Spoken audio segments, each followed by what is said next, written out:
Welcome to the BiggerPockets Money Podcast, show number 139, where we interview Joe Saul-Sehy from Stacking Benjamins and dive deep into the super fun topic of life insurance.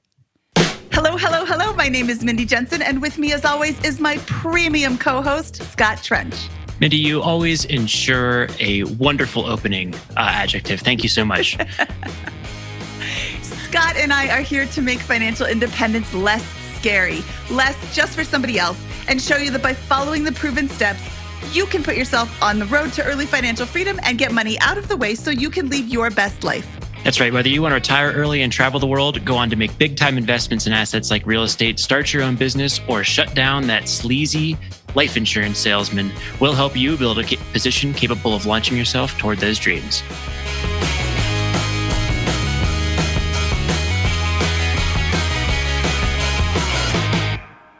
Scott, today we have Joe Saul-Sehy from Stacking Benjamins. And while you learn nothing from his podcast, you will learn a ton from this one today.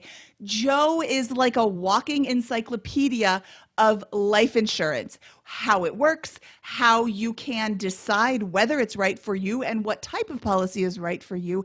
And he really just kind of changes the viewpoint that you look at life insurance from.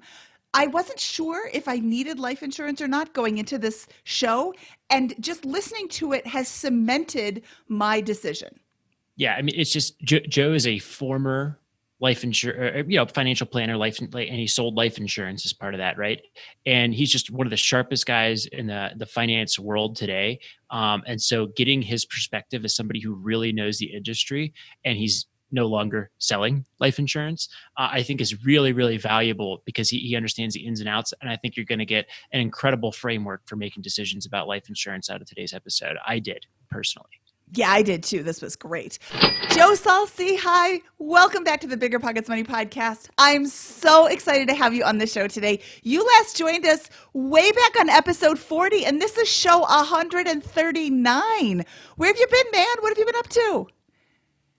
I've just been sitting by my phone waiting for you to call, Mindy. I've done nothing between last time I was here and then. So I'm so happy. Mom started crying when you finally called. So life is good. Hi, Mom. Hi, Joe's mom.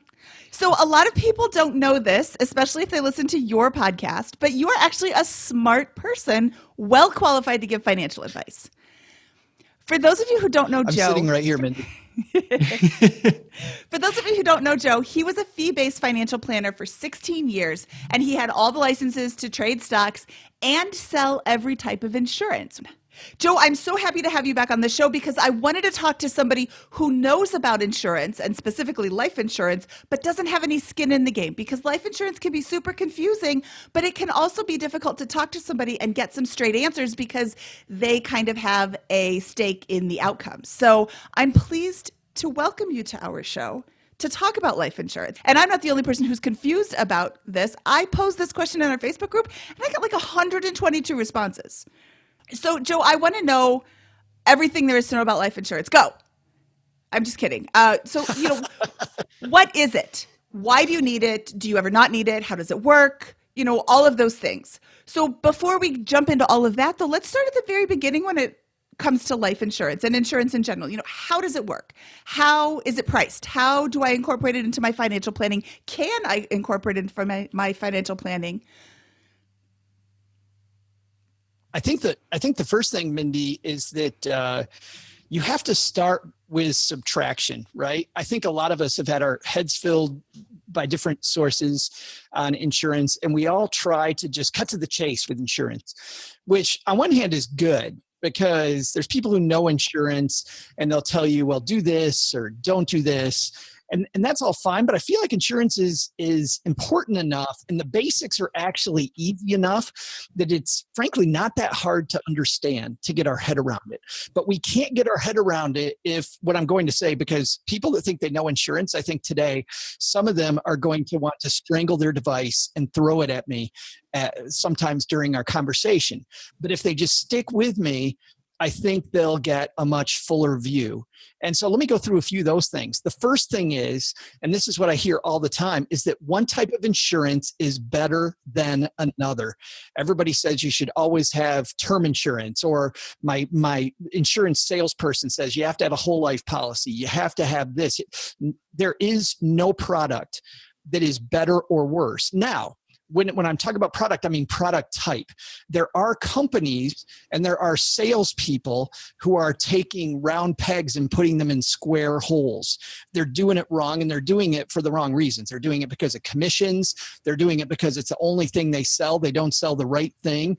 They're doing it because they use shorthand and they've been taught by other salespeople that this is the right way to go. But we got to get rid of all that. And instead, I think if you understand how insurance is priced and then how it works, I think we get a much better idea. So let's start with this. Insurance is sharing the risk with a bunch of other people. And instead of thinking about giving your money to an insurance company, think about this. Scott, Mindy, and I, we're all standing around a barrel, and we decide that, listen, if one of us can't make some money one paycheck, that the rest of us will pitch in. And to do that, we decide about how often we think somebody might miss a paycheck. And so we take that number, we figure out what it is, we then divide it among the amount of time that we think we will all have paychecks, and we take that off the top and we throw it in this barrel, right? So everybody's throwing money in the barrel. And then let's say that Scott needs a break and he's not going to get a paycheck that time. So he reaches in the barrel to get the money. When he reaches the barrel to get the money, there better be enough there first. And so he goes in and he grabs the money. What's cool about that is, instead of Scott missing a paycheck, so in this case, we're talking about disability insurance, right? Instead of missing a paycheck or not getting any money during that time frame, Scott takes a little bit every paycheck and puts it in the barrel. And then if he needs it, he takes it all out. So with life insurance, it's the same. We know we're all going to die at some point. We put money in the barrel. Then when somebody passes away, we reach in and we grab an amount of money, which is the death benefit. So when we think about insurance, we have to think about two things. We have to think about probability. Number one, how often is this really going to happen to me? And I'll give you an example of where this is important. It's not life insurance. When we look at car insurance and we look at homeowners insurance, which one of those two assets, for most of us, hopefully, costs more money? Oh. Your house, right? But which insurance, hopefully, right? But which insurance costs more? Car insurance costs a lot more than homeowners does. Why? Because even though your house is way more expensive, the chance of you having something bad happen to your house, much less for most of us than something happening in our car. So it isn't just about the asset, it's about the probability. When it comes to life insurance in particular, the way that they sell it is everybody, well, actually, let me back off that last sentence because I want to explain one more thing. There's one more key thing to know about this barrel of money, is that instead of the three of us doing it, a lot of people understand there's this law of large numbers, and that the more people we have throwing money in, the easier it's going to be for a company to guarantee that they can cover the risk. Like if Scott needs money out of the barrel and then Mindy needs money the next week out of the barrel and Scott just took it all, we have a problem. But if we have tons of people throwing money in the barrel, you can start to statistically figure out how this happens. So what happens is companies got into this business of co-risk. And what they do, think about it this way, they have a scoop. And that scoop is the price that they charge all of us collectively to run this pooled risk that we do. So if we give money to Allstate, let's say, I'm just throwing out a company, or Progressive or whoever, when we throw money into that barrel, Progressive takes their scoop and they scoop money out to pay their people and make their profit. Now, they make sure they make a profit, don't get me wrong. But whenever I hear this thing about companies ripping people off with insurance, does it happen? Yeah. But does it happen as often as you think that it does? No, for two reasons. Number one, that scoop is regulated by states. Companies can't run afoul of the state insurance divisions. And to do that, whenever they change their pricing on contracts, they have to submit that through different states. And by the way, it's a pain in the butt for insurance companies because instead of it being a federal thing, it's 50 different states they have to do it through. But the state kind of looks over their shoulder, number one. But number two is they're not the only one with a scoop. They know that there's other companies that have scoops as well. So whenever you think that you're getting ripped off by insurance, it probably means that you have the wrong type for you. It doesn't mean that you're getting ripped off. Maybe it does, but in most cases, what I saw was people were shopping for insurance in a place where they really might not need it. That's awesome. So let me think about, like, I guess there's a lot there. And I think that the concept is really helpful. We understand, hey, it's pooled risk and it's based on the size of the potential claim and the probability of that potential claim. And the more people we aggregate together, the more accurate we can get over time. I think that's great.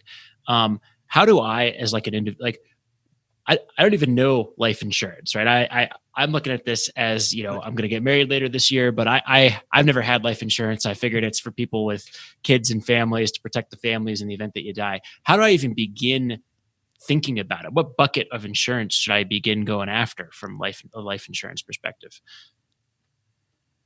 Yeah, the best way to think about that, Scott, actually is to reframe the question and make it larger, because you're asking the question, I think, that the insurance companies have taught us to ask: what insurance should I go for? Which is not the question. A good financial planner will tell you that you want to widen that discussion and instead say, where is my Achilles heel and how do I cover it? Because once I ask the question differently about how do I cover it, it might not include insurance at all. And so a lot of insurance people want to limit it to just insurance products. But if you're financially independent and you and your spouse can do okay without each other's paycheck, why do you need insurance? There is no reason for you to have insurance. I'll give you an example of where I think there's some flawed arguments going on with a lot of people. People are convinced to have insurance on their kids. Well, for most of us, the reason why you have insurance is to protect against the loss of a paycheck, right? Is your 5-year-old out making money that's contributing to the family budget? No. So maybe. The answer is maybe. That one kid who reviews toys and has a YouTube channel of that has billions of dollars a year in income. That's super common, Scott. That kid's dad.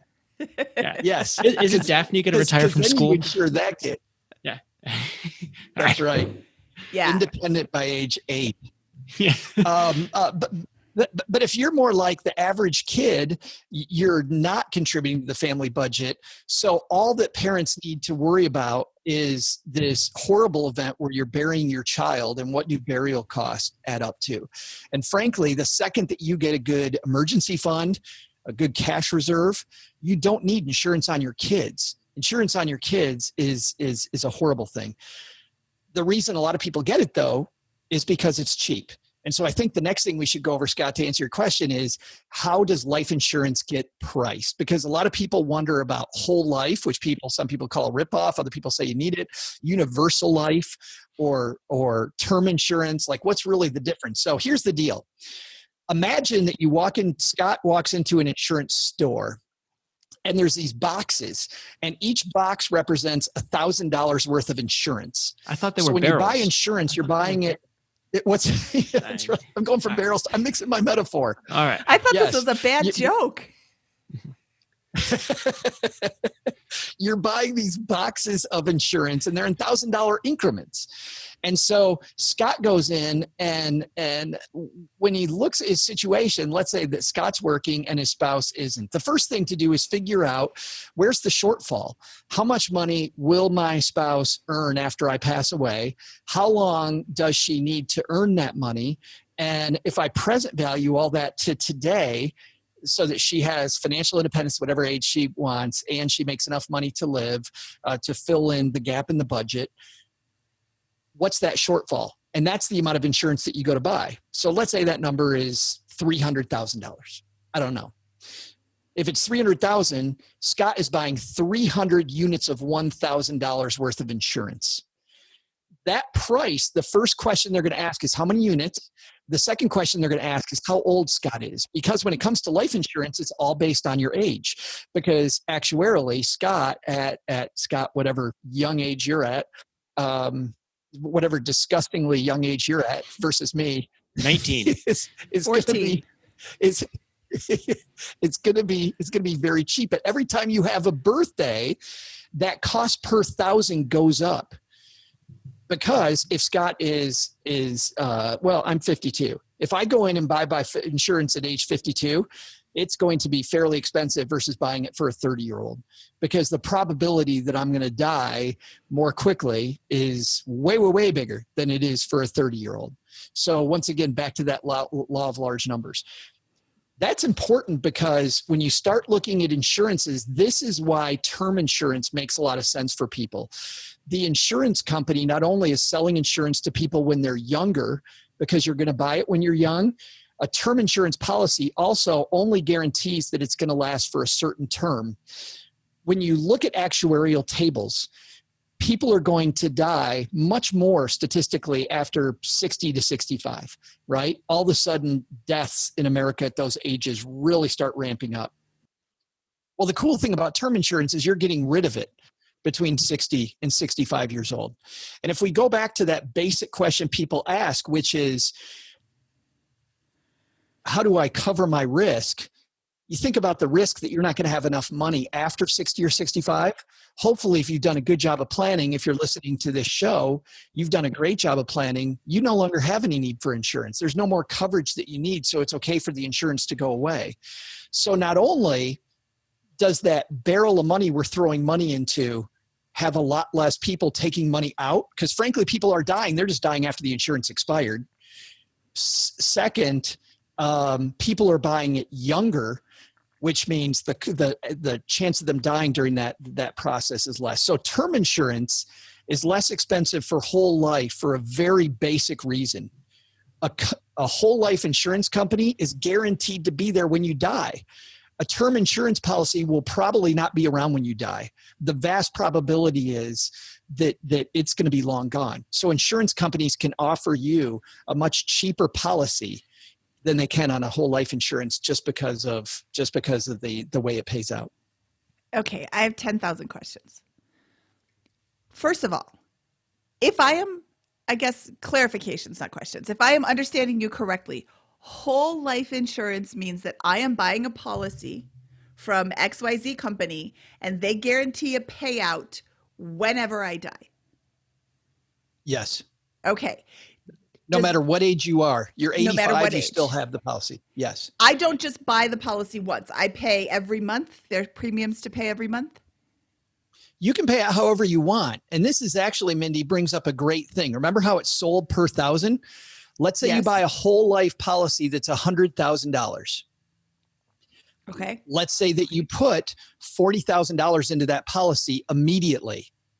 The price, then the amount of risk the company has, because whole life policies have this thing called a cash value. Now, here's the crap about cash value. A lot of people are going to tell you cash value is a great way to save, right? The reason cash value was created in the first place was to reduce the cost of this expensive insurance. Because imagine if the insurance is going to be around when you die, and every year that cost per thousand is going up every time you have a birthday, the company, whenever you put a premium in, the company, you're paying for that year's insurance. So you're paying for that year's insurance. So if the insurance were priced the way that you're really paying for it, at your age, Mindy, it'd be, because you're super young, the policy would be very inexpensive. Then next year, you'd get a bump up in your price. And then the next year bump up, and next year bump up. Well, what happened was, of course, nobody can afford that, right? They get to 65, 70, 75, 80. These policies would be lapsing, meaning people would have to let them go because they can't afford the insurance anymore. So insurance companies came up with cash value for this reason. So you could prepay some of the future cost for those ages when it's going to be really expensive, prepay them when you're young so that that insurance is less likely to go bye-bye when you die, so that they can have a guarantee. Now, the funny thing is they've done this all on the inside with a whole life policy, so you don't actually see the mechanism, but it truly is the mechanism they're using. Let's say your cost per thousand is $1, and you're buying 100 of them, so your cost is $100 for the year. They might charge you $500 for the year. $100 covers this year's insurance. $400 goes into the cash value, which is not a savings plan at its heart. It's pre-buying insurance for when you're 90, 95, 85, 80 years old, and backfilling these super expensive years so that you don't see these massive price increases as you go on your insurance policy. That's why, by the way, when insurance people, and this is where insurance people get really messy, a good insurance person, when it comes to a type of flexible insurance called universal life, if somebody needs a universal life policy, a very good insurance person is going to tell you, they're going to say, listen, Mindy, take as much money as possible and shove it in this policy now. Because if you put $40,000 into a $100,000 policy, you're doing two things. Number one is you're only buying $60,000 worth of insurance. Where the hell does $60,000 come from, Joe? Well, you put $40,000 that you've just self-insured yourself. So the outstanding amount the insurance company's only liable for is the rest of that, 60. So you're buying a hell of a lot less insurance by shoving a lot of money in it. The cool thing, by the way, is that money does get a tax break. It is tax sheltered money. Now, it's not as great as it sounds because the insurance company is going to sock it to you in fees. So we can get back to that. But the money's in this cool tax shelter. And then from now till the time you die, you've bought a lot less insurance. So when it comes to legacy planning and some of this long-term planning, I'll see groups online where people go, my insurance agent has told me to take $15,000 and put in this insurance policy. And I'll see 45 million people jump on that statement going, they're ripping you off. They're ripping you off. They're ripping you off. And I'm the other guy going, no, they're doing the right thing, because the more money you stick in this, the less insurance you're actually going to buy. And the insurance you buy is going to be cheaper because of the fact that the outstanding number of thousands that you're purchasing over time are less. I don't know if that makes any sense, but once you get this little change, it kind of changes that game. Well, before we even get to that, you've defined whole life and you've defined term. Can you define universal life? Yeah. So universal life, Scott, great question, is a hybrid of the two, because what happened was with a whole life policy, it was so staid and you're kind of locked into all the provisions, and they don't show you these inner workings that I'm talking about. I'm buying how many thousands and my cash value is doing what? It's hard to understand what's going on the inside. But the cool thing about it is it comes with Loctite guarantees. If you buy a whole life insurance policy, the insurance company is guaranteeing that that money will be there when you die. So because of that, whole life insurance is the most expensive type of insurance that you could possibly buy of all the types. And the reason is just that if they have to guarantee it, they're going to make sure that you put tons of money into it so that they can guarantee that it's going to last and that they make a profit. Universal life unbundles all that.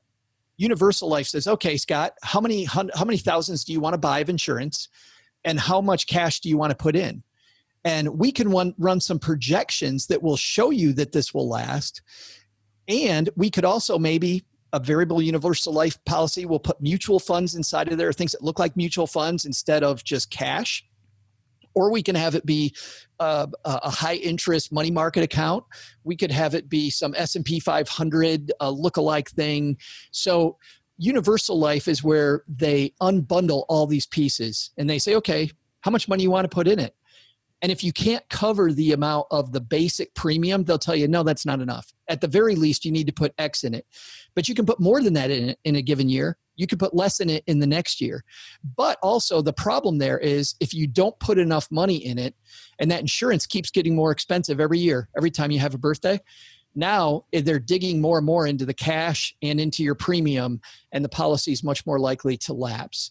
So universal is a hybrid of term insurance paired with cash value, but that term is going to last forever, meaning it's very expensive term insurance because it's guaranteed to last until you die. Got it. Okay. Well, I don't know if I fully get it, but I'll have to go and noodle on that and research a little bit more of that. Where can I do that, by the way? Where can I go, and like if I want to dig into these and maybe spend another hour, thinking through these so I can really unpack them and grasp these concepts fully? My favorite book about insurance of all covers all of financial planning. I think it's one of the most even-handed books on financial planning out there. It's Rick Edelman's The Truth About Money. Rick Edelman, of course, is a big name in the industry. He's been Barron's top advisor many years in a row, has a radio show. But his book, The Truth About Money, is very funny and very even-handed. And you'll see where I got my analogy of us standing around a barrel with a scoop, because that's directly Rick Edelman. And that's when I got it. And the $1,000 increments thing, he also explains in much more detail. Awesome. Yeah. I mean, I think it's been very helpful and a lot of really good frameworks for me. I'm going to need to spend a little more time on the universal life insurance, I think, to nail it and understand those concepts. So, well, and actually what's cool about that, Scott, is that now, knowing what you know, then we take a look at what do you really need to know? Because the cool thing is we just went through the basics, but you don't need to know everything about everything. Mm-hmm. If you're trying to replace income, if your gut is that I'm just trying to replace income and I'm a good saver, there's no reason to look at universal life, because universal life is guaranteed to last forever. And you're not going to need to cover a risk forever. You're not going to need whole life because of the fact that I don't need this thing to last my whole life. So then that gives you one option, which is term. And term comes in a few basic varieties, but if you know the $1,000 at a time concept, they're pretty easy. Well, let me. I mean, let's just go back to this from a concept level, right? So, if you're listening to this show and you're a BiggerPockets Money listener and you're trying to save up, you're probably thinking about, hey, by the time I reach retirement age, I'm going to be 65. I'm going to be ready to retire. Right. At the very, that's just, I think is probably a given for most of us here listening on the show. Right. And I'm ideally going to be able to retire significantly in advance of that, maybe in my 50s, maybe my 40s, maybe even for some of the ambitious folks, the 30s or 20s. Right. So when I think about it from that perspective, that says to me that what I want is a term policy, and I want to decrease the amount of my term policy each year as I get closer and closer to financial independence, right? Yes. So I'd want, hey, if I'm 30 and I've got 2 kids and a spouse, and I got $100,000 net worth, I might want a $900,000 policy, right now, because I'm really important to the household. Spouse doesn't work, but each year as I get closer and closer to that $1 million, maybe by 40, I'm at $900,000 in net worth. Now I just need a $100,000 policy, right? Yeah. So what product could I use to go about solving that problem? Exactly. They're just decreasing term policies. Mm-hmm. And you know what? When you're young, the cost difference between a decreasing term policy and just a level term policy, not a lot more. And this is where you might opt to be a little more conservative and go, you know what? I know I'm not going to need all this. The cool thing with a term policy, though, is you can cancel at any time, right? There's no cash inside of it. Cash really only exists to make sure when they first created it, cash only existed to make sure it lasted forever. So there's term insurance. It's not meant to last forever. So because there's not that, you could probably buy level term at a young age, just in case life throws a wrench in your plan, and it's not going to cost that much more. And you're still going to, if things go poorly, be adequately insured. So what I would always recommend when I was an advisor was we would take that last time we needed insurance and we just add a couple years. We'd add a few years just in case something happened and life got in the way. Maybe instead of having it end at 60, we'd have it end at 65. And with the cool thing being, if we're going to retire at 45, I can dump it at 45. Nice. So can you go through that one more time and define the level term concept, the buckets within term? Yeah. So a level term concept just means that I pick an amount of time and the price is going to stay the same. So going back to my analogy of every year, the price gets more expensive. And on the inside, it truly does. The insurance company just figures out what it's going to cost on the back end, which is going to be a lot more those later years, and what it's going to cost now. And instead of charging you less now and more later, They just charge you a level amount. And they also, because they're getting more money up front now, they also give you a slight discount on the money because they know it's not going to take as much of their money to fund you the whole time. You're actually prepaying a little bit when you buy level term insurance. And you can pick any time frame you want. Depending on the company, they might have 10-year level, 20-year, 30-year level, whatever it might be. But Joe, I'm an aggressive now and informed client, thanks to your great discussion earlier, right? I'm sitting here, I'm thinking, hey, I'm 30, and I'm going to be retired in a couple of years, and I only want it for 5-10 years, and I might get there much faster because I'm going to house hack and invest in stocks and start doing all the things we talk about on BiggerPockets Money. So I don't want a 20-year level term that I'm locking into for the same thing. I want to pay the lower price now, go aggressive, and then hopefully not need it 5-10 years later. Is there a product that works for that? Well, and that's just 1 year. That's just 1 year term insurance. Great. So I could just go back every year to my broker and ask for that. You don't even have to. You just get a policy that the price is only guaranteed for 1 year, and every year it goes up. Like your homeowners or your car insurance or your health insurance changes every year. You get the thing that says, hey, my homeowners is more this year than it was last year for whatever reason. It's the same thing. Just say, nope, I want 1 year. Now, there are companies out there that will sell you that type of coverage, but they'll guarantee that they won't cancel you for 10 years. So you might want something like that where the price changes every year and you're okay with that, but they can't cancel you for a number of years. The cool thing is, Scott, what I love about the aha that I'm seeing is once you understand that every year I have a birthday, the cost goes up, you then start realizing all these shortcuts people have kind of get in the way. Like it really is a much more fun discussion when you know exactly how insurance gets priced. Well, here's the other thing too, is every year the price is going to go up because I'm getting a little older. But ideally, if I'm good with money management, the price is actually going to go down because I'm going to need to purchase less 1,000 units, you're purchasing less $1,000 units of insurance, right? Because I don't need that anymore, right? Yes. So and it sounds like there's a pretty, your probability of dying at 30 versus 31 is probably not that much larger. The probability of dying at 70 versus 30 is going to be very vast, right? And so that the pricing changes aren't going to kick in too much between certain year to year, right? No, it is very much a slow curve that becomes a huge curve in those later years. Much, much, much bigger change between 60 and 70 than between 20 and 30, as an example. Sounds very expensive to buy a 30-year term insurance plan or a whole life policy if you're looking to become a financially independent at an early age. It is surprising how cheap 30-year term really is, especially for somebody who's 30. If you're 30 years old, and that's why companies buy it, right? Companies have term insurance on you because they know that you're probably going to leave at 60 or 65. And so they're able to get these insurance policies incredibly cheaply through work. And by the way, that's why I like workplace policies, but I also, because of the way people hop around from job to job, this is where some of the important questions come in. And I know that we got some questions about insurability. The reason why you want to have a policy that lasts for a longer period of time isn't just betting on today. It's also you're betting on your future insurability. And if you're very insurable now and something happens to you, no fault of your own, something happens, you might not be as insurable later on. So locking yourself into a policy that they can't take away from you for a 10, 15 year, whatever period it is, also becomes an important and a little bit more conservative factor. Can you walk us through that? Yeah. What are some things that affect insurability? Well, anything that affects the fact that you would pass away early. So if in your family you have a history, if your family history has cancer all over it, insurance companies, wonder about that family history. And if you have had anything to do with cancer in your history, that's a problem. Mindy is pretending she's smoking right now. That's the number one thing. And by the way, don't fake this stuff on your.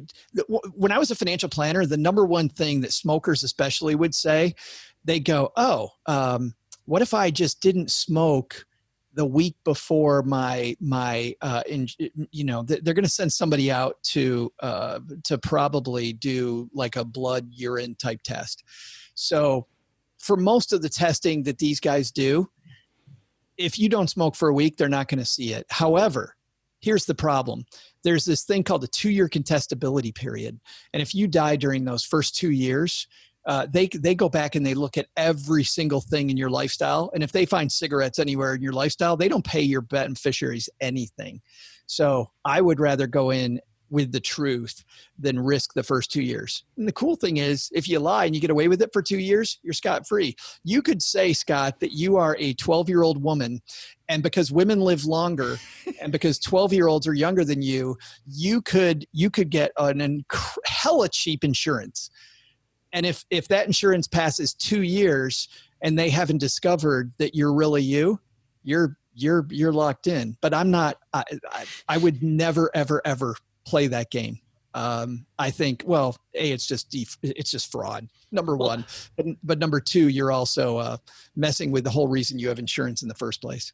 All right, this is a stupid question, but I'll ask it anyways. Like, hey, I'm, every once a year, twice a year, I have a cigar. Does that qualify me as a smoker in the eyes of the insurance policy? No, but I would still disclose it. Okay, I would still say I have a cigar once every couple of years, and it's not going to be a big deal. Okay. Yeah. Fair enough. And if by the way it says, are you a smoker? Yes, no. Most of the time the insurance company will define that. Do you smoke more than X amount per day or X amount per week? Okay. Scott would say, no, I just burst into flame. I don't smoke. That's right. Okay. But back to this, just think about anything that will shorten your life. If there's anything that will shorten your life that's in your family history or in your history, that's when you're going to have a problem. Okay. A few moments ago, I said I have 10,000 questions, and then Scott jumped in and started asking all of his questions. I'm not done yet. Joe, you said that you mentioned taxes. You said this is a tax shelter. What does that phrase mean, in case somebody's listening who doesn't understand that? And then also, is life insurance payout taxed? So Scott has bought $100,000 for his beautiful wife, Virginia. Does she only get 50? Like when you win the lottery, you only get basically half of what it is? Or does she get all 100? I'm going to answer that second question first because it depends on how the premiums get paid. So if a company pays for the premiums and they write those premiums off, then the benefit is taxable. But in most cases, you'll see that you're actually buying from a flex benefit plan, or they're having you contribute to insurance where they've negotiated a lower rate because they're giving you they're giving the insurance company the entire company. If you're paying for it and it's coming off your paycheck, I've never seen it as a pre-tax deduction. It's always an after-tax deduction. If you buy insurance with after-tax dollars, the benefit, the death benefit to your beneficiary is tax-free. There will be no tax taken off that $100,000. Okay. Now that money inside, and this is where the salespeople start coming in, right? Because they start talking about this is a great place to save. So there's this thing that I used to look at when I was a financial planner called the tax triangle. And if you imagine a triangle and these three circles on the sides of the triangle, everybody can kind of do this at home. You can look at how well your triangle's set up. The first side of the triangle is money goes in toward the triangle through this corner, and the money is pre-tax. And when you pull that money out later during retirement, that money gets taxed. What type of investment is that? A retirement investment. Yes, that'll be like a pre-tax 401k, yes. Or a traditional IRA where you're taking the tax write-off right now, right? So that's bucket number one. By the way, that's the bucket most people, especially older people, have really filled up, which is why a lot of us tell people to look at bucket number two.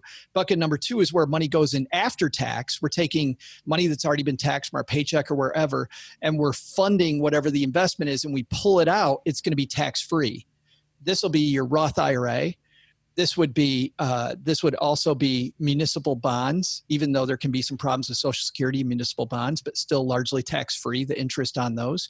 And then the third place is actually life insurance. Money that goes into life insurance policies, if you pull it out correctly, you can also pull it out without having taxes come out of that money. So this ends up being another tax shelter. And the problem with that, so everything I told you so far as true, but I used a few words, which is if you pull it out correctly. The insurance companies have figured out ways to make sure that you don't pay tax on the way out. But man, is it complicated. It is. In fact, it's so complicated that I can't think of many times for the average person where adding life insurance makes sense. And I'm going to get back to that because people are wondering what the third bucket is. The third bucket, by the way, is where money goes in as no tax advantage on one hand when you put it in, and it's not tax advantage when you put it out. And you're going to throw off taxes a lot, right? This is your regular brokerage account, savings account, that type of thing.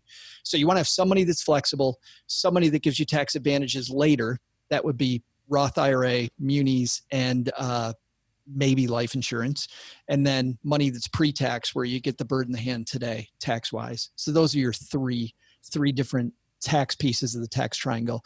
But life insurance, when it comes to the fact that it's tax advantaged, the only time I've seen this be a really good deal is when somebody has maxed out everything they can do tax-wise. And then they get to the point that it's still, they have these goals that are way far in the future,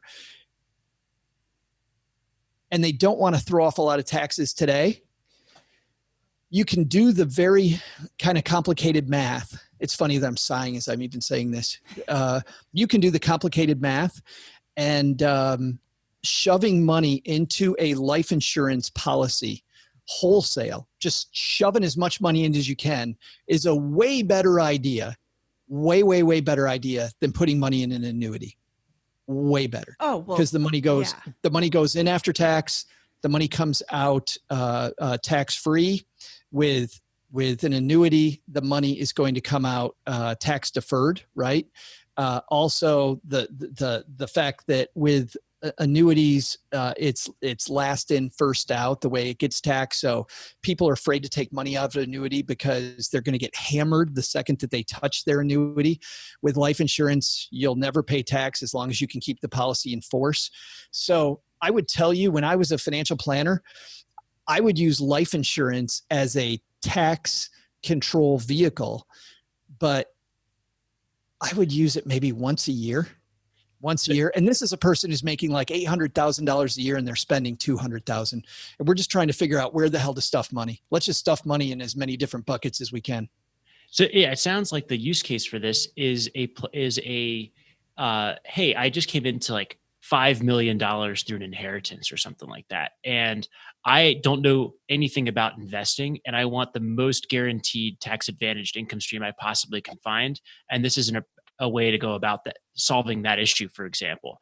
But both this and an annuity would probably be less efficient for long-term wealth creation, I would imagine, than investing in an index fund long-term in a after-tax brokerage account, pre-tax vehicle, or Roth IRA, or real estate. Those other types of options. But that could be a good option for that guaranteed income or the stable income source and the tax advantages in that situation. Is that one appropriate? I'm just trying to think about it. Yeah. Almost. I would say this, Scott, if it's a low cost policy and it's a variable policy, meaning that you have an index fund inside of that life insurance policy, you look at the internal rate of return on that, especially if you shove as much money in as you can. So you minimize that cost of insurance, right? You want to shove as much money as you can. Then it becomes a very, very efficient place, because what we're trying to do is we're trying to make the cost of insurance less than what the tax would be that you pay. And if we can do that, and if you pass away, we also are able to take it out of the estate. I mean, this is where we're getting into some heavy duty planning, but then we're taking it out of the estate, because the death benefit, if we set it up correctly, then isn't a part of your estate. If we can do that too, then we've done some incredible tax planning. But okay, this is for a very high income earner who is in a high tax bracket, which makes the tax advantages that much easier to realize. And we're getting pretty complicated. And this is where you really, this is not what you should be buying from your salesperson, giddy insurance broker who confuses you with a lot of terminology. This is with your fee only financial advisor who helps you work through a really tax advantaged approach to sheltering a lot of income. Is that a fair way? Yes. Yeah. Yes. And you are bathing in money. Yeah. You are bathing in money. And really the only takeaway point is that universal life insurance isn't bad. I see it used incorrectly. I'd say 99% of the time, Scott. 99% of the time, it's somebody that doesn't have very much money. They've been sold it by somebody who sells insurance because it pays a nice commission. And now they have this permanent policy where they're not going to need insurance for their entire life. They're funding it minimally, right? Because they don't have any cash, which means it's making it even more expensive because they have to buy more thousands, using it just awfully. But I'm going to go back to my first statement when we first started. The policy isn't bad. It's the round peg square hole that's actually bad. Yeah. I just think that if you hung around the FI community, you've inevitably come across the guy that we're describing here, the salesperson who talks about this vehicle, and it's over everyone's head, every listener's head, and all the hosts' head whenever this happens, and you just can't figure it out. And it's like, well, that seems like there's something there. I don't really understand it. So most of us shy away from it, I'm sure. But thank you for coming in and explaining this in a way that we can kind of generally grasp, right? And by the way, this is universal life that we're talking about here. This yes, the third one, not term or whole life. Right. Yeah. No. And listen, and whole life is, I'll tell you where whole life comes in well, Scott. I would invariably, I'd say once every 5 years, I would have a client who said, I just want no risk at all around my insurance. And I would explain to them about how they're paying through the nose for this thing. And they'd say, yeah, I understand. I just want to make sure that no matter when I die, this is there. That is what I want. And I just wanted to be very clear that my client knew ahead of time, you're paying through the nose, you're paying for all these guarantees. And I felt really good about that for those people, because those people went in with their eyes open. They knew exactly what they were buying, but it was what was important to them, which I think is an important way to think about your risk management. There you go. Okay, good. I'm glad you clarified that, because I actually thought we were talking about whole life. That's the universal life policy, is the cash value.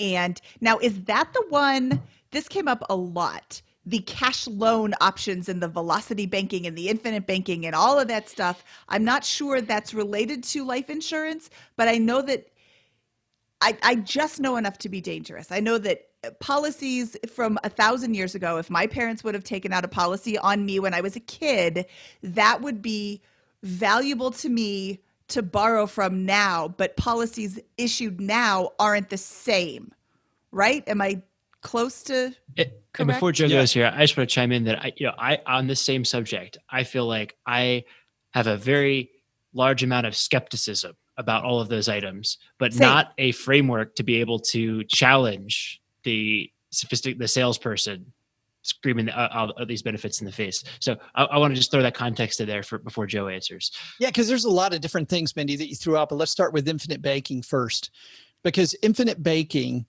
means that you're going to buy one of these life insurance policies. You're going to stuff it full of cash, right? Because you're stuffing it full of cash, you can then take loans from that money. So you're going to have a cash reserve.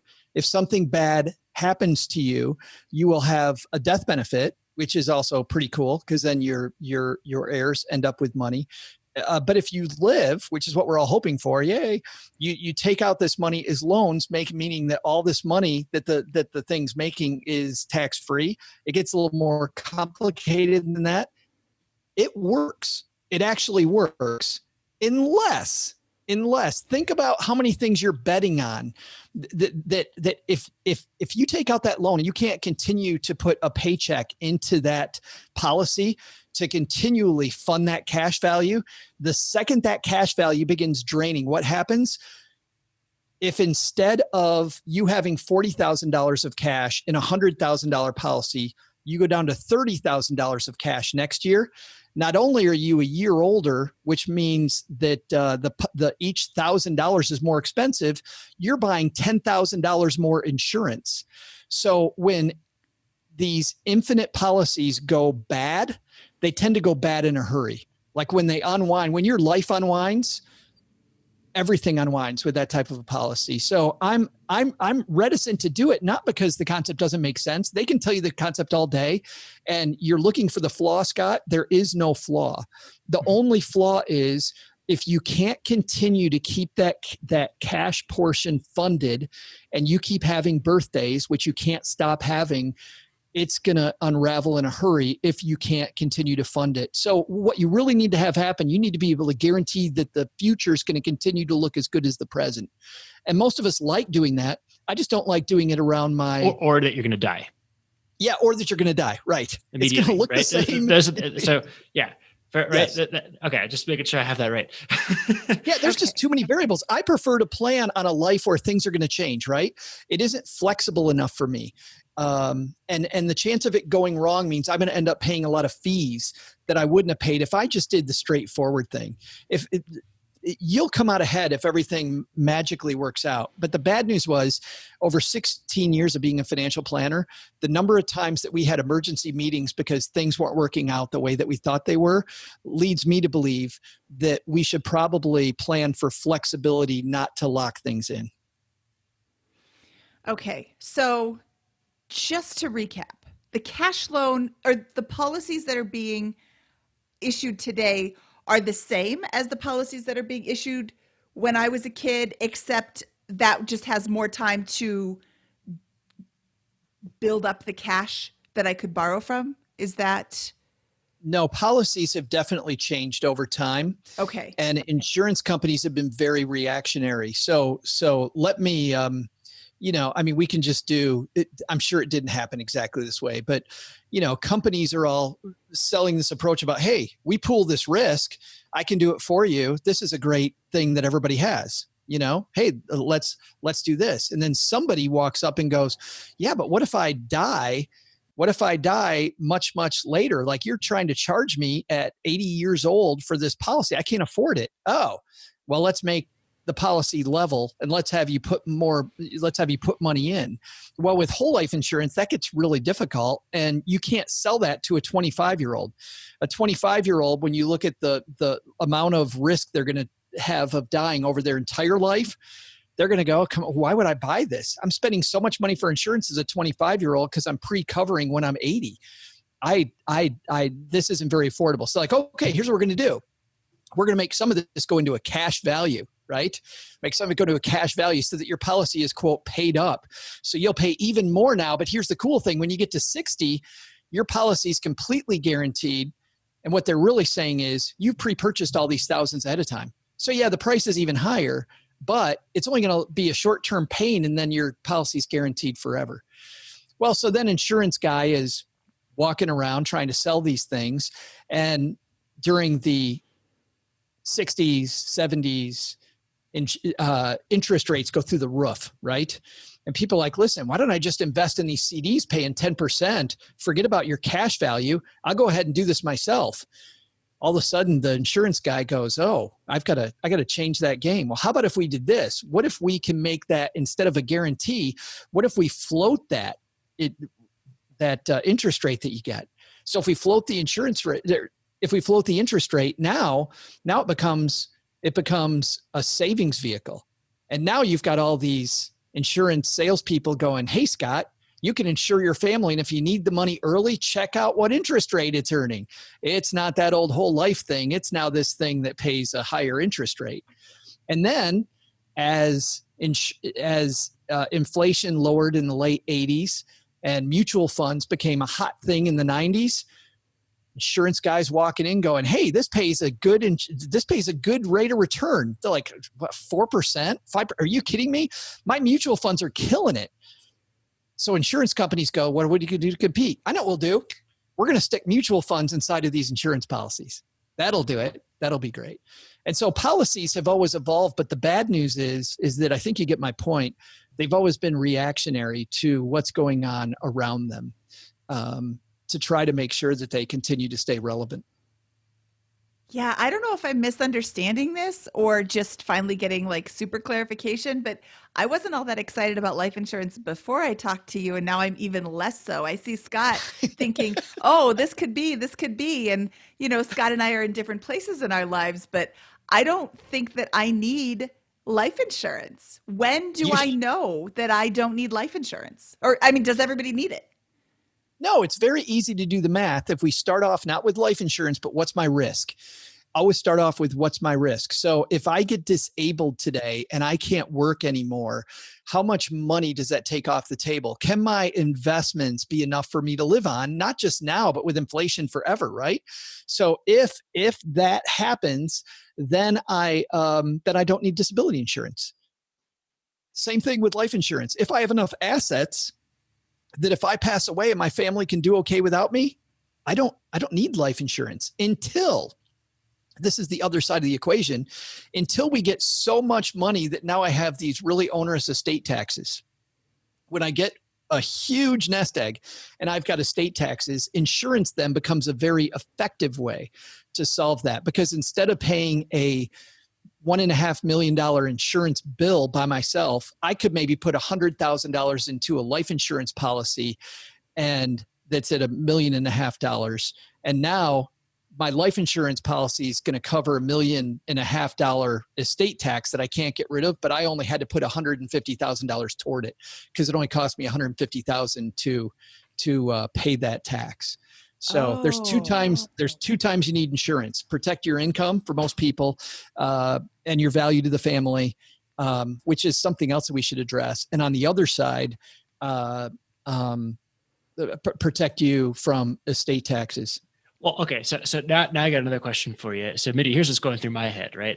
Is I'm thinking, hey, let's zoom forward a couple of years and suppose I have a couple of kids, right? And, I think my spouse to be is going to be a very competent person and could manage my portfolio and those types of things, right? But the kids couldn't. So the way to protect them is not through insurance, but figuring out a mechanism to ensure that the portfolio can cover their expenses and anybody who would take care of them in that particular. So I'm not thinking I need insurance. What I'm thinking is so arrogant is, hey, if I'm doing off to a pretty good start here around 30, then maybe it's time to talk to an estate planner about what happens if my portfolio balloons to 8 figures over my career, 9 figures over my career. And what are the implications of that, and planning for that potential outcome? And maybe that's something that I need to start thinking about now if I think that that's reasonably likely. So how's that for absurdity coming out from my perspective out of this discussion? Well, and I was going to ask that same thing. Who am I talking to help me plan this? Who doesn't really have a horse in the race, who's not going to be like, oh yeah, you should get an annuity. By the way, I don't like annuities. I think they're horrible. Well, what's funny is, again, I don't think there's a bad product. I think annuities serve a fine thing. I think there's people selling them horribly, and there's companies that are ripping people off. But I think if I told you you could get a pension that you created yourself that you can't outlive, you go, damn, that's cool. Then I say, oh, that's an annuity. You go, oh, that sucks, because of the way that they've been sold. So I'm not anti-annuity. I'm anti-annuity salespeople hawking high fee crap. Ooh, okay. Maybe that's a better way to phrase it. Let's talk about annuities after this, but let's say somebody's listening to this and they're like, okay, I listened to Joe explain how life insurance works. I don't think that I need a policy to benefit or protect my income. Who do I talk to about getting one as like I don't want to say tax dodge, tax shelter. I'll use your word. Oh, yeah. I think when you get to that point, find a fee-only financial planner who can help you with that. I think that for most people listening here, I think it is even far more important to get the amount of insurance right. And I don't like, Mindy, the rule of thumb around, hey, 5 times your income or 10. That's crap. It's easy to figure out what the right amount of insurance is. And it really is a range. And it's 2 things. Number one, there's an analysis that we used to do called a capital needs analysis. And that means Mindy passes away, what expenses are there that there weren't before? And by the way, this is also a reason why sometimes in some families that have very few assets, somebody who doesn't bring home any money can have an insurance need. Because if you're a stay-at-home spouse who is taking care of the family, there's no way that your spouse is going to be able to do all this work without you. They'll have to hire somebody, or they'll have to figure it out. So we have to figure out in monetary value what that was. And so often we would have stay-at-home spouses that we would recommend that they get insurance because of the economic value to the family, not just the paycheck they brought home. But anyway, so we figure out all of these needs, and then we add up those needs, we present value them, we then figure out where's that money going to come from. Well, you've already got, $400,000 in the 401k or 50,000 or whatever it is. You've got a Roth IRA, you've got the HSA, you've got money in savings. You add up all of these things, and then you take that money off of the money that you'd need, and then the rest of it you cover with insurance. And then you go through the types based on how long you think that you're going to need that. So like Scott said earlier on, maybe it's decreasing term, where every year it's less and less term coverage for 15 years or whatever the amount is. I would be conservative with it, especially if you're doing this young. And by conservative, I mean, I would have it go a little longer than you think, because the cost difference is not that big a difference. This is awesome. That just makes so much sense the way you're framing it. So I appreciate it. Yeah. And where can somebody find a fee-only financial planner? You know what? I like the CFP organization. They have a list of all the CFPs that are out there. Not all CFPs are fee only. There's a couple of great organizations, personally, I really like, and have had a good relationship when they've come on our show with advisors that are affiliated with XY Planning Network. Thank you. With XY Planning Network. I think, I look at many of those advisors, very straightforward. They'll charge you a fee for their time. And a lot of the time, Mindy, especially when it comes, if you're just worried about planning, I always like having smart people in my corner. So I'll always advocate for an advisor, whether it's a licensed advisor or not. I just like people pushing me to do better. So I always want to be the dumbest person on my team. But if you're just looking for insurance, you can go to most of the term insurance companies, and you can use some of their calculators to figure out what the numbers are. And by the way, I said there's two sides to this. Number one was that capital needs analysis of how much is it going to take.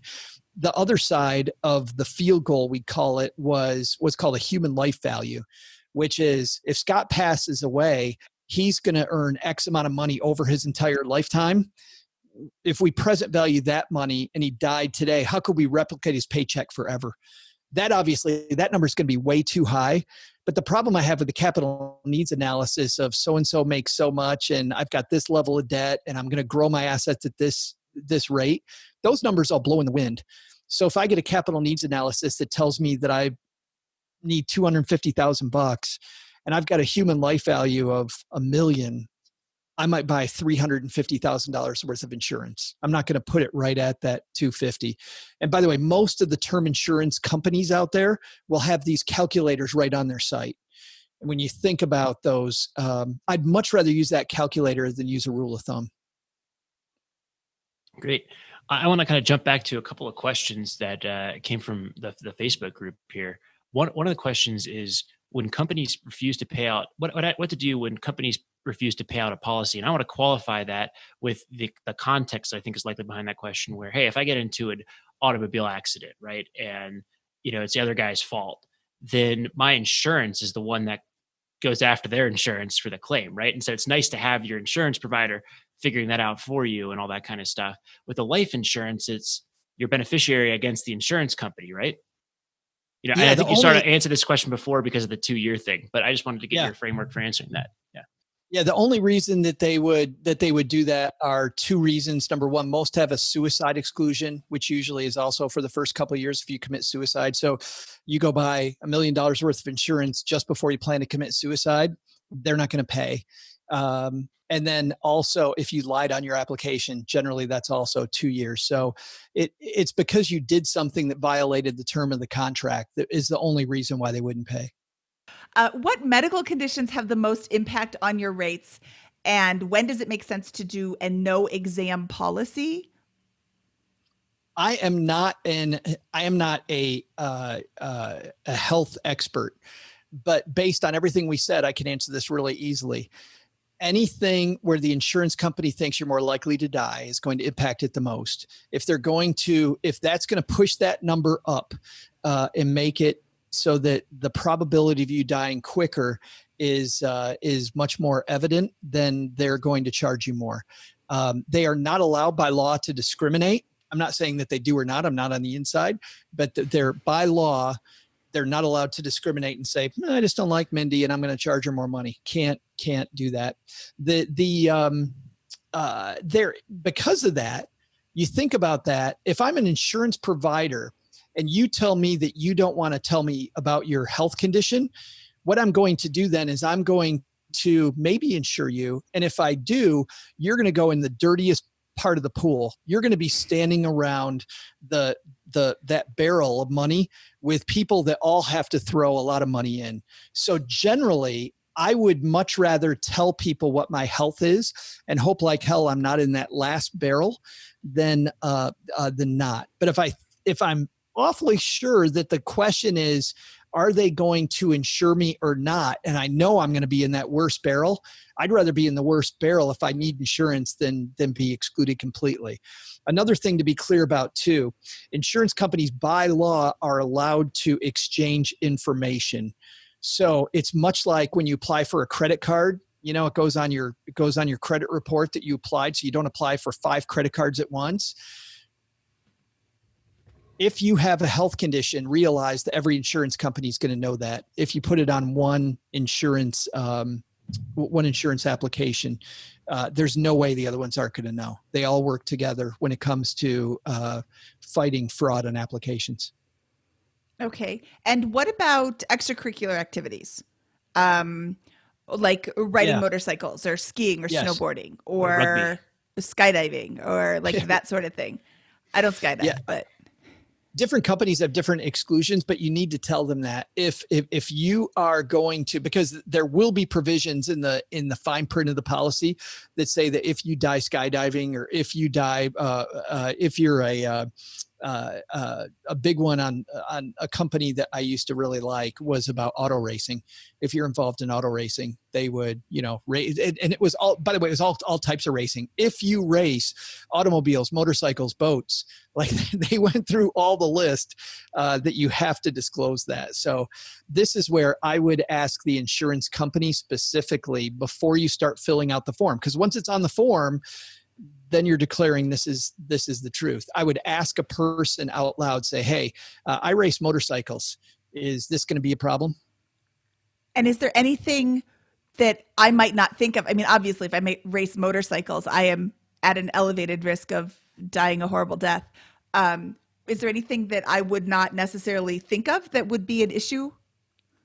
I can't the weird ones that I always saw was that statistically, and this will frustrate people because I know there's probably a lot of people out there that use chiropractors, but a lot of there have been so many problems with chiropractors that if you're applying for disability coverage and you have a chiropractor, that's one that always threw me for a loop. I would have to ask people, do you have a chiropractor? And they'd say, well, yeah, I go, once a month or 3 times a year for an adjustment or whatever it might be.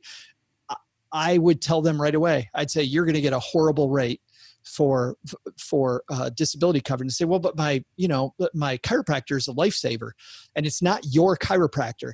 It's that there's enough claims against chiropractors in that business overall that insurance companies really haven't. That one always surprised me. But I can't think of anything else. Yeah, I can't think of anything else, Mindy, that really surprised me. Oh, I know another Everest, travel to dangerous countries, those types of things. Yes. Are you going to travel, and where specifically are you going to travel to? They'll ask that on the form. The third thing is, if you have a trampoline in your backyard, the number of trampoline accidents in backyards are even if you have that net around them. I mean, the number, I remember if you have a trampoline in your backyard, insurance companies would go, especially again, homeowners companies really didn't like trampolines. What about pools? Homeowners companies also have issues with pools, especially if you have a pool and a kid. Yeah. Oh, okay. Fast cars. No, but that's going to be your auto insurance.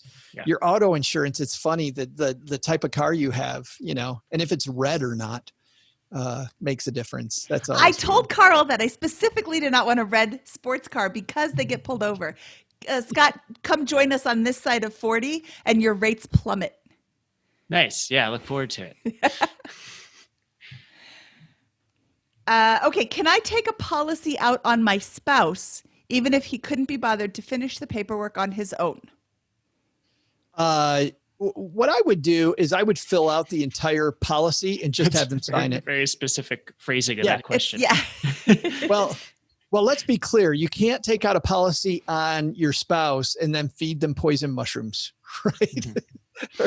So you can't do that. Yeah, sorry, Mindy. I got to change what I'm making for dinner then. Now, could I take a policy out on Scott?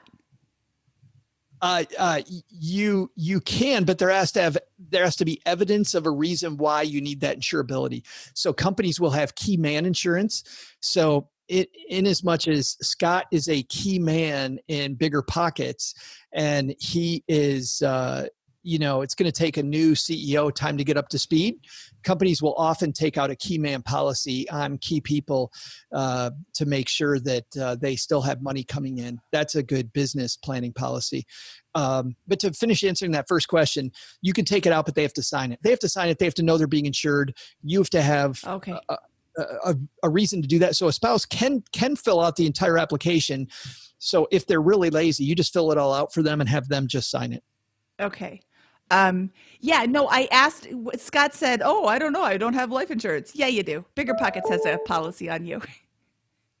Perhaps. Let me guarantee that. They don't know about my travel plans to I don't know, Mount Nepal for my Everest expedition. I definitely want to get a policy on you before you go to Everest. Yeah. Okay, Joe, I think this will be the last question because you've kind of answered a lot of these just in the general conversation.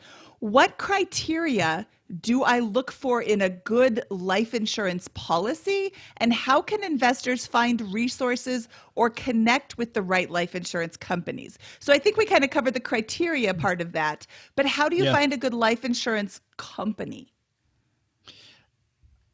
I think there's a few things that you're looking for. So you want a hybrid of two things. You want an insurance company that's been around for a while because of the fact that the big important thing about your insurance is that they're going to be there when you need the benefit. Like the whole reason you get insurance is to get that benefit later. So I see people just look at price. And if I've never heard of the company, and I'm not sure if they're going to be around tomorrow, I'm not sure that I want to give them money. By the way, the precedent has always been, just to be clear before you get a bunch of hate mail, is that when a company does go under, other companies step in and take their book of business and insure their book of business. So the chance of that happening still is remote. You could probably go with the cheapest insurance and get away with it. I just don't want to take that risk. This is risk management that I'm doing. So I want them to be around for a long time. And at that point, it should be pretty competitive. Now, I had an insurance agent tell me one time that insurance companies all have a group of people they work with best, but that changes as you age. So let's say that, as an example, Progressive for car insurance really likes you between 25 and 35. And at 36 years old, you're much better with Amica, or you're much better with, whatever the Allstate or whoever the company may be. That may be their niche. So whenever you have a birthday, when it comes to things like your auto insurance, that's a great time to look.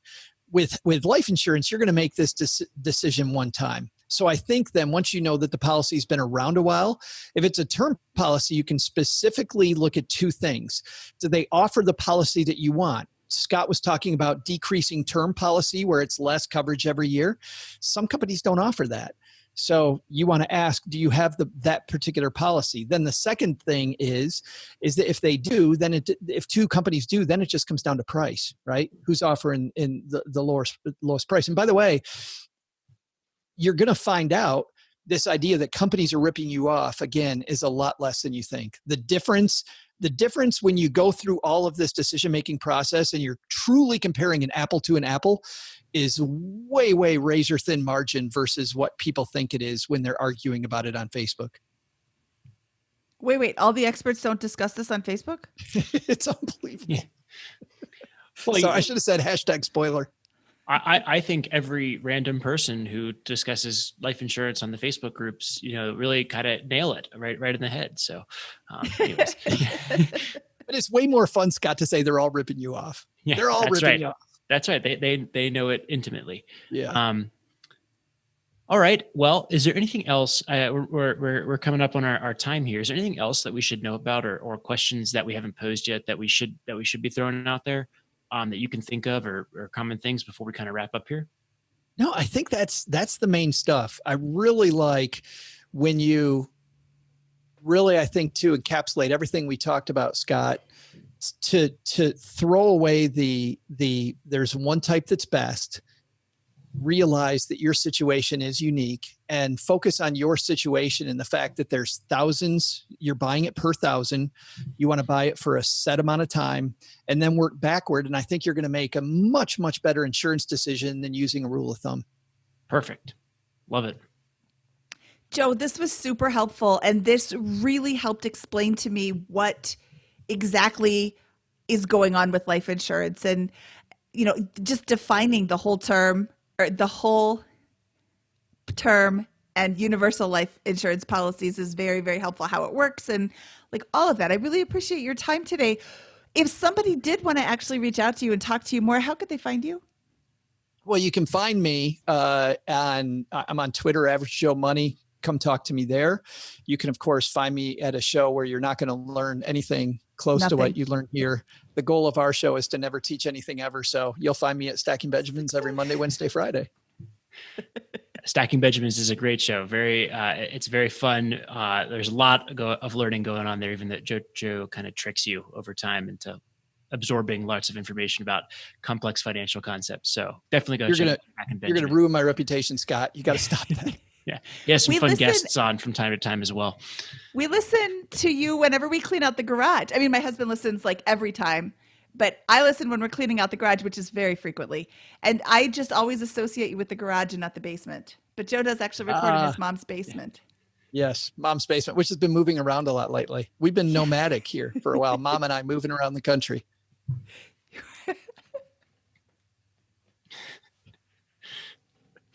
Sorry. Well, well, this has been great. Thank you. I just want to say that this has been a premium episode of the BiggerPockets Money Show podcast. So we appreciate it, Joe, and your time and all your insight here. And yeah, thank you. Thank you, guys. I appreciate it. It was a ton of fun. I love nerding out about insurance. Woohoo. Yeah, clearly you love this. You're going through the history. I'm like, oh, wow. Either he made that up on the fly, which is really impressive, or he actually knows that, which I'm hoping, which is also really impressive. And well, like I said, it may not have happened that way exactly, Mindy, but I think it helps explain how reactionary that industry is. Yeah. Well, that's still very, very helpful. Okay, so you mentioned a couple of books, and you mentioned your show and your Twitter and all of that, and we will include all of these links in our show notes, which can be found at biggerpockets.com/moneyshow139. I guess we'll see you in 100 more episodes, Joe. 99. I hope so, guys. I'll be waiting until then. I'm not going to breathe until then. Oh, don't do that. Okay, and until then, you can find Joe at his show. He's got 87 million episodes, so you will get no shortage of Joe. Okay, we are out of here. I have no good insurance pun. Yeah. Bye.